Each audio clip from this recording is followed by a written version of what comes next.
আল্লাহ তুমি প্রিয় দেশবাসী, আসসালামু আলাইকুম। বন্ধু যে নেত্রী জীবনের বড় অংশটা দেশের মানুষের জন্য উৎসর্গ করেছেন, নেই দেশনেত্রী বেগম খালেদা জিয়া আজ কঠিন এক লড়াইয়ের মাঝে।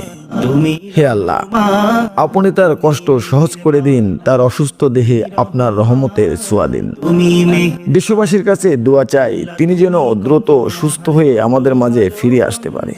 প্রাণী আমাদের দেশের ক্লান্তি লগ্নে আপসীন নেত্রীকে বিশেষ প্রয়োজন। নেই কেহ পরিশেষে হে আল্লাহ, তোমারই দেশনেত্রীর রোগ মুক্তির পথ খুলে দিয়ে আমাদের মাঝে ফিরিয়ে দিন। আমিন। তুমি রহমান, তুমি মেহেরবান, দয়ালু তুমি, তুমি বিধাতা, তুমি তো মাবুদ, তুমি যে দাতা। দয়ালু তুমি, তুমি বিধাতা, তুমি তো মাবুদ, তুমি যে দাতা।